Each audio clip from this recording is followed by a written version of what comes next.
Pathanamthitta SP ആയിരുന്ന സുജിത് ദാസ് ഇന്ന് DGPയെ കാണും. പോലീസ് ആസ്ഥാനത്തെത്തിയാണ് കാണുക. പുതിയ തസ്തികയെക്കുറിച്ച് ഇന്ന് തീരുമാനം ഉണ്ടായേക്കും. വാർത്തയുടെ വിശദാംശങ്ങളുമായി VV വിനോദ് ചേരുന്നുണ്ട്. വിനോദ്, സ്വർണ്ണക്കടത്തുമായി ബന്ധപ്പെട്ട ആക്ഷേപങ്ങൾ നേരിടുന്നു. കസ്റ്റംസിന്റെ അന്വേഷണവും ആരംഭിച്ച പശ്ചാത്തലമുണ്ട്. ഈ കൂടിക്കാഴ്ച എത്രത്തോളം പ്രധാനമാണ്?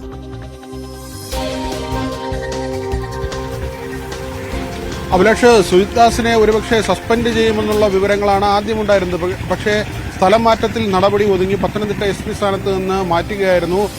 DGPക്ക് മുന്നിൽ നേരിട്ട് ഹാജരാകണമെന്ന ഒരു നിർദ്ദേശമാണ് ഈ ഉത്തരവിൽ പറഞ്ഞിരുന്നത്.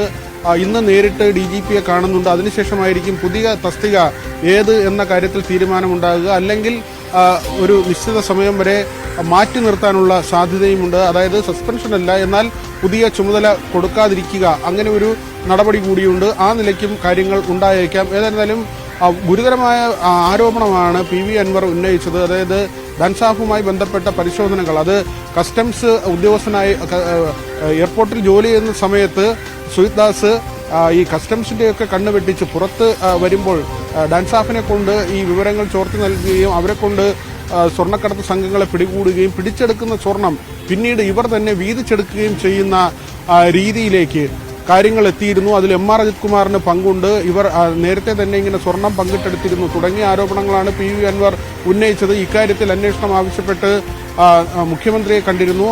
അതിന് പുറമെയാണ് ഇന്നിപ്പോൾ പാർട്ടി സെക്രട്ടറിക്കും നേരിട്ട് പരാതി നൽകിയിരിക്കുന്നത്.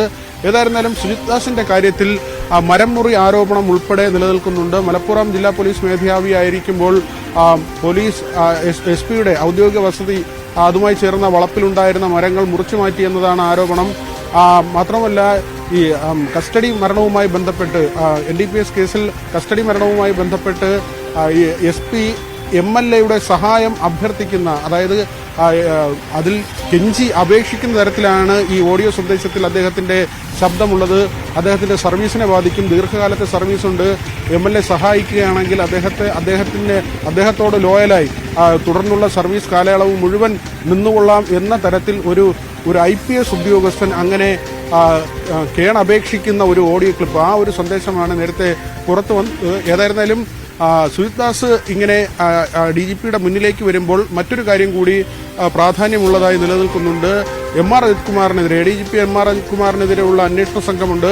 ആ അന്വേഷണത്തിന് മേൽനോട്ടം നൽകുന്നതും DGPയാണ്. DGPയും ADGPയുമായുള്ള ബന്ധം അത്ര സുഖകരമല്ല. കാരണം ഈ DGPക്ക് മേൽ ADGPയുടെ പ്രവർത്തനങ്ങൾ പോകുന്നുവെന്ന ആരോപണം, അല്ലെങ്കിൽ അത്തരത്തിലുള്ള നടപടി ഉണ്ടായപ്പോൾ DGPയുടെ അനിഷ്ടം, ഇതെല്ലാം വ്യക്തമായതാണ്.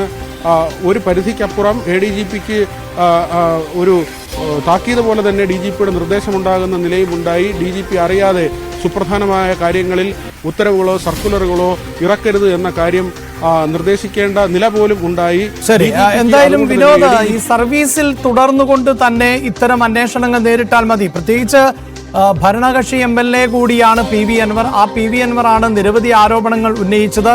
ആരോപണങ്ങൾ ഉന്നയിക്കുക മാത്രമല്ല, പ്രത്യക്ഷ സമരവുമായി രംഗത്തെത്തുകയും ഒക്കെ ചെയ്തു. ചില തെളിവുകളും വിവരങ്ങളുമൊക്കെ മാധ്യമങ്ങളിലൂടെ അടക്കം PV അൻവർ പുറത്തുവിടുകയും ചെയ്തു. അപ്പോഴും ഈ ഉദ്യോഗസ്ഥരെ സംരക്ഷിക്കുന്ന ഒരു നിലപാടുണ്ട്. അതായത് ഏതെങ്കിലും ഒരു ആക്ഷേപത്തിന്റെ പുറത്തൊന്നും പൂർണ്ണമായും മാറ്റി നിർത്താനാകില്ല എന്നുള്ളതാണ് സർക്കാരിന്റെ സമീപനം. എന്ന് മാത്രവുമല്ല, ADGP അതേ പദവിയിൽ തന്നെ തുടരുന്ന സാഹചര്യം ആണുള്ളത്. സുജിത് ദാസിന്റെ കാര്യത്തിലും സർവീസിൽ നിന്ന് മാറി നിൽക്കുക, അല്ലെങ്കിൽ അന്വേഷണം നേരിടുക, അങ്ങനെയൊന്നും ആവശ്യമില്ല. ഇതൊരു സർക്കാർ തീരുമാനം കൂടിയാണല്ലോ.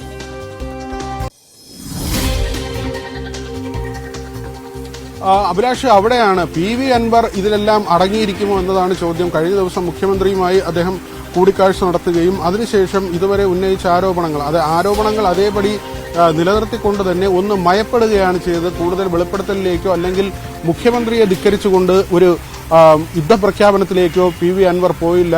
മുഖ്യമന്ത്രിയുടെ വാക്കുകൾ മുഖവിലേക്ക് എടുക്കുന്നു എന്ന നിലയ്ക്കാണ്. പക്ഷേ ഈ വ്യാജ അന്വേഷണങ്ങൾ കൊണ്ടോ അല്ലെങ്കിൽ മറ്റേതെങ്കിലും തരികിട രീതികൾ കൊണ്ടോ ഈ അന്വേഷണം അട്ടിമറിക്കാമെന്നോ അല്ലെങ്കിൽ ഈ തെറ്റ് ചെയ്ത ആളുകൾ രക്ഷപ്പെടുമെന്നോ കരുതേണ്ടതില്ല എന്നൊരു സന്ദേശം PV അൻവർ നൽകുന്നുണ്ട്. അതായത് മുഖ്യമന്ത്രി ഒരു അന്വേഷണം പ്രഖ്യാപിച്ചിട്ടുണ്ട്, അതിൽ കുറ്റക്കാർ ആരാണെന്നത് വെളിപ്പെടും എന്ന് പ്രത്യാശിക്കുന്നു. അല്ലെങ്കിൽ താൻ തന്റെ പോരാട്ടവുമായി മുന്നോട്ട് പോകുമെന്ന കൃത്യമായ ഒരു നിലപാട് തന്നെയാണ് PV അൻവർ സ്വീകരിച്ചിട്ടുള്ളത്. അതായത് ഒരു ഘട്ടത്തിൽ ആവശ്യമെങ്കിൽ മുഖ്യമന്ത്രിയെയും മറികടന്ന് മുന്നോട്ട് പോകും അങ്ങനെ ഒരു സന്ദേശം കൃത്യമായി അദ്ദേഹം നൽകുന്നുണ്ട്. അല്ലെങ്കിൽ മുഖ്യമന്ത്രി ഈ ഒരു അന്വേഷണം പ്രഖ്യാപിച്ചു, താൻ തൃപ്തനാണ്, അന്വേഷണത്തിന്റെ റിപ്പോർട്ട് വരട്ടെ, ഇനി എല്ലാ കാര്യവും ആ നിലയ്ക്ക് നീങ്ങട്ടെ എന്നൊരു നിലയ്ക്കല്ല PV അൻവർ പറയുന്നത്. മാത്രമല്ല, മുഖ്യമന്ത്രിക്ക് പരാതി നൽകി കാര്യങ്ങൾ അവസാനിപ്പിക്കുകയും ചെയ്തില്ല.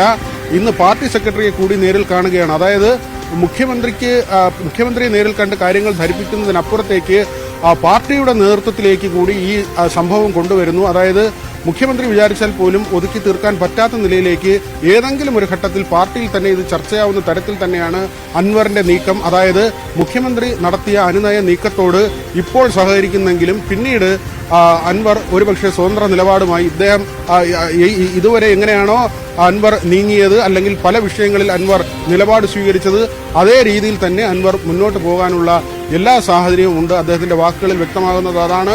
മാത്രമല്ല, സുജിത് ദാസിന് ഒരു പുതിയ നിയമനം നടത്തിയാൽ അൻവർ ഈ ഉന്നയിച്ച ആരോപണങ്ങൾ എല്ലാം തള്ളിക്കൊണ്ടുള്ള ഒരു നടപടിയാകും സർക്കാരിന്റെ ഭാഗത്തു നിന്ന് വരുന്നത്. അതായത് ADGP MR Ajith Kumar law and order ADGP സ്ഥാനത്ത് തുടരുന്നു.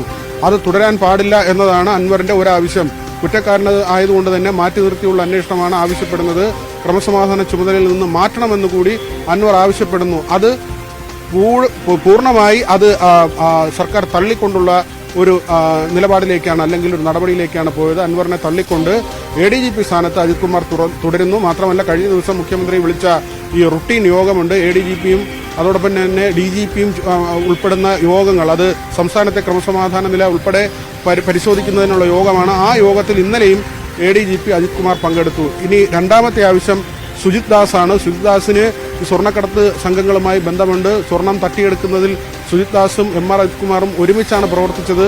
സുജിത് ദാസിനെതിരെയുള്ള നടപടി, മരമുറിയിൽ ഉൾപ്പെടെ നടപടിയാണ് PV അൻവർ ആവശ്യപ്പെട്ടത്. പക്ഷേ സുജിത് ദാസ് ഇന്ന് DGPയെ കണ്ട ശേഷം അദ്ദേഹത്തിന് പുതിയൊരു നിയമനം ലഭിക്കുകയാണെങ്കിൽ, അല്ലെങ്കിൽ അടുത്ത ദിവസങ്ങളിൽ സുജിത് ദാസിനെ മറ്റേതെങ്കിലും ഒരു അപ്രധാനമായ തസ്തികയിലേക്കാണെങ്കിൽ പോലും സുജിത് ദാസിനെ നിയമിച്ചാൽ സുജിത് ദാസിനെതിരെ നടപടി ഇല്ല എന്നതാണ് അവിടെ വ്യക്തമാകുന്നത്. എന്തായാലും സുജിത് ദാസ് ഇന്ന് DGPയുമായി കൂടിക്കാഴ്ച നടത്തുന്നുണ്ടോ, പുതിയ ചുമതല എന്ത് എന്നത് സംബന്ധിച്ചതടക്കം കൃത്യമായി തീരുമാനം ഇന്ന് ഉണ്ടാകും എന്ന് വേണം നമുക്ക് അനുമാനിക്കാൻ. ആരോപണ വിധേയനാണ് ഇപ്പോൾ സുജിത് ദാസ്. അതും ഭരണപക്ഷ MLAയുടെ ഭാഗത്ത് നിന്ന് അടക്കമുണ്ടായിട്ടുള്ള അതിരൂക്ഷമായ വിമർശനം. ഒപ്പം കസ്റ്റംസ് പ്രിവന്റീവ് വിഭാഗം ഇപ്പോൾ പ്രാഥമികമായ അന്വേഷണം ആരംഭിക്കുകയും ചെയ്തിട്ടുണ്ട്.